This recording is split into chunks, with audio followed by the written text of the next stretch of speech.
Hi, I'm Ted Wood. I'm a member, long time, of the First Unitarian congregation here in Toronto, and I guess going back more than 20 years. And I have the honor today to interview Margaret Rao, who is also a longtime member of the congregation and very active with our social justice groups. And what I'm wondering, Margaret, is if you could tell me a little bit about yourself and how you came to the congregation, what drew you here in the first place.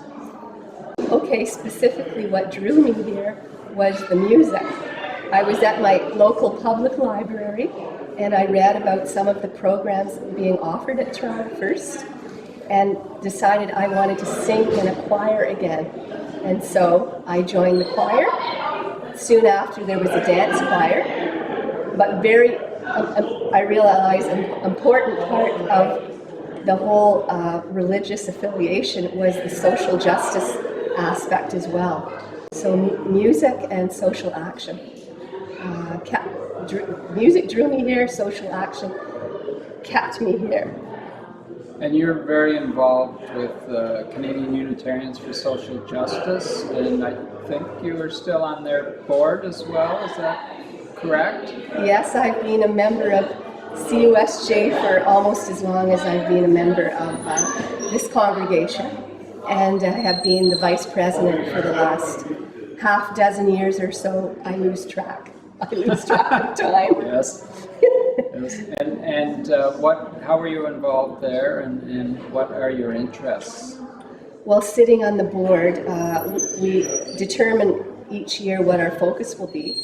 So climate justice is a top on our focus, as well as social justice, because that climate justice and social justice intersect where people and the climate intersect.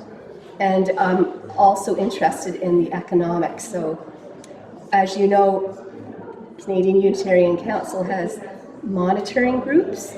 There's the democracy monitoring group, and I'm involved in those issues as well, because there's a lack of democracy in Canada and all over the world. It's quite political. But also there's an economic justice group, monitoring group at the CUC. And you often find that people that sit on the monitoring groups at CUC are members of Canadian Unitarians for Social Justice. So that's another intersection.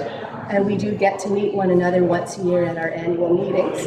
And we connect by phone. So those connections are really, really important. The board, the people in Ottawa who sit on the board, including our president, when we have our monthly meetings, they also have potlucks. So I want to emphasize the social part of the social justice action. People have to come together on a personal level as well as on a political level to make changes within ourselves, but for the greater world. And now how you're involved in so many things. It amazes me the number of things that you're involved in the social justice area. And how do you personally draw strength from that in your own life as well? Some of the people I know in various groups and organizations are also friends. They have become friends through social justice work. So that personal, once again, is really important to get to know people and working together. Mm-hmm. So friendships have been made, and the people that I've met in the climate justice and economic justice field are just amazing people in their own right, whether they attend a church or a congregation. We're brought together through our sense of justice and also love. We love one another. So our slogan, standing on the side of love and justice, carries me on. Love is transformative. We have to be hopeful. If you look at the statistics, we're going down, but I do believe in people and in our young people, and we have to support one another.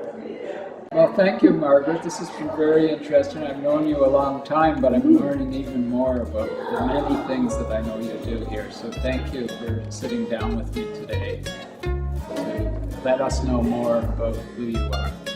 Thank you, Ted.